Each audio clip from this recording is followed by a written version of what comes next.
జగనన్న భవన్ శంకుస్థాపనకు ముందు నుంచి కొన్ని ఇబ్బందుల వల్ల స్థానికంగా ఉన్నటువంటి కొన్ని ప్రత్యేక పరిస్థితుల వల్ల అనేక రకాల ఆటుపోట్లు పార్టీ కోసం పనిచేసి కూడా కొన్ని ఇబ్బందులు పడాల్సిన పరిస్థితి వచ్చింది. అన్నీ ఆలోచన చేసుకున్నాం.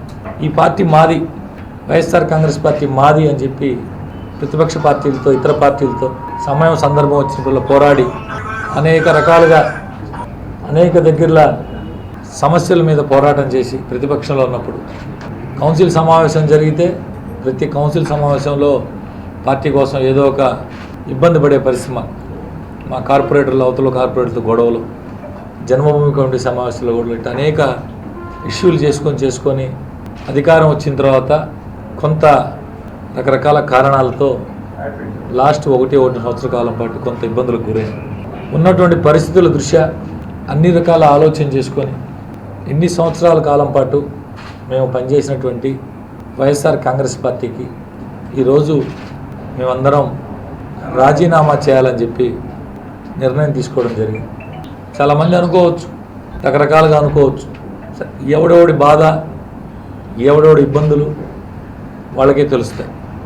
ఎన్ని రకాలుగా అంటే మాలాంటి కార్యకర్తలు, మాలాంటి పార్టీ కోసం పరితపించే నాయకులు ఊరికే సెల్ ఫోన్లు తీసుకొని నోటికొచ్చిన టైప్ చేసి పెట్టడం ఇవి కాకుండా క్షేత్రస్థాయిలో పనిచేసేటువంటి నాయకులు ఎక్కడ ఏ అవసరం వచ్చినా పార్టీ కోసం. కడప బై ఎలక్షన్లో జగనన్న పోటీ చేసినప్పుడు అక్కడ పోయి పనిచేసాం, వీరపనాయనపల్లి మండలం ఇన్ఛార్జిగా. తిరుపతి బై ఎలక్షన్లో పనిచేసాం, ఆత్మకూరు బై ఎలక్షన్లో పనిచేసాం. అన్న పార్టీ పెట్టిన తర్వాత కోవూరు బై ఎలక్షన్ వస్తే కోవూరు బై ఎలక్షన్లో పనిచేసాం.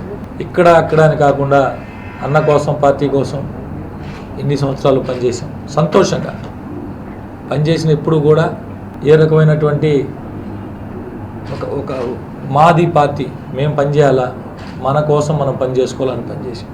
కానీ ఈరోజు కొంత ప్రత్యేక పరిస్థితుల్లో, కొంత ఇబ్బందికర పరిస్థితుల్లో ఇన్ని సంవత్సరాల పాటు పనిచేసినటువంటి పార్టీకి రాజీనామా చేయాల్సిన తప్పనిసరి పరిస్థితి ఈరోజు వచ్చింది.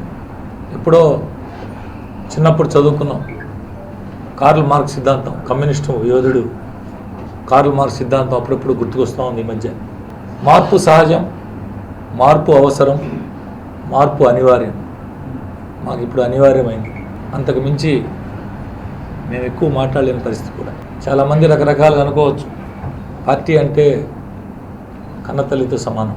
పార్టీ వల్ల ఒక స్థాయికి వచ్చి పార్టీ వల్ల 10 మందిలో గౌరవం, గుర్తింపు, హోదా కలిగిన మేమందరం. మరి ఈరోజు కన్నతల్లి లాంటి పార్టీని వదిలిపెట్టాలంటే మా అందరికీ కూడా ఒకంత ఇబ్బంది. ఇన్ని సంవత్సరాలు ఎంతోమందితో పోరాటం చేశాం, ఎంతోమందితో అనేక రకాలు. ఈ రోజుకి నా మీద కేసు ఉంది, వ్యక్తిగత కేసు కాదు.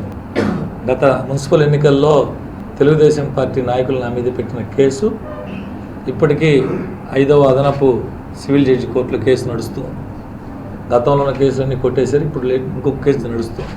ఏదేమైనా ఇన్ని సంవత్సరాల పాటు మమ్మల్ని అందరినీ అన్ని రకాలుగా ఆదరించి సముచిత స్థానం ఇచ్చినటువంటి ముఖ్యమంత్రి జగన్మోహన్ రెడ్డి గారికి, వైఎస్ఆర్ కాంగ్రెస్ పార్టీ అధ్యక్షులు జగన్మోహన్ రెడ్డి గారు, పార్టీలో ఇతర పెద్దలందరికీ కూడా ప్రతి ఒక్కరూ ఏం రూపు అని చెప్పి పరిస్తున్న ప్రతి ఒక్కరికి, మమ్మల్ని ఆదరించిన ప్రతి ఒక్కరికి చేతులు జోడించి ధన్యవాదాలు తెలుపుకుంటూ, మాకు ఇన్ని సంవత్సరాల పాటు అనేక విషయాల్లో అనేక సందర్భాల్లో సహకరించినటువంటి పెద్దలందరికీ, ముఖ్యమంత్రి గారి దగ్గర నుంచి కింది స్థాయి అందరికీ కూడా పేరు పేరున ధన్యవాదాలు తెలియజేసుకుంటూ, ఆదరించినటువంటి నెల్లూరు నగర ప్రజలకి, మాతో ఉన్నటువంటి నడిచిన కార్యకర్తలకి అందరికీ కూడా ధన్యవాదాలు తెలియజేసుకుంటూ, రాబో రోజుల్లో మీ అందరి ఆదరాభిమానం, మీడియా మిత్రులు ఎప్పుడు ఏ కార్యక్రమం చేపట్టినా 10 మందికి తీసుకెళ్లే దాంట్లో ప్రధాన భూమిక పోషించినటువంటి మీడియా సోదరులందరూ కూడా గడిచిన ఇన్ని సంవత్సరాల కాలం పాటు మాతో అన్ని రకాలుగా అండగా నిలిచిన మీడియా సోదరులందరికీ కూడా పేరు పేరున ధన్యవాదాలు తెలియజేసుకుంటూ, రాబో రోజుల్లో కూడా మీ అందరి సహాయ సహకారాలు ఇలాగే ఉండాలని, ఉంటాయని ఆశిస్తూ మీ అందరి దగ్గర సెలవు తీసుకుంటాం. ఈ వీడియో కనుక మీకు నచ్చినట్లయితే లైక్ చేయండి, షేర్ చేయండి, కామెంట్ చేయండి మరియు సబ్స్క్రైబ్ చేయండి.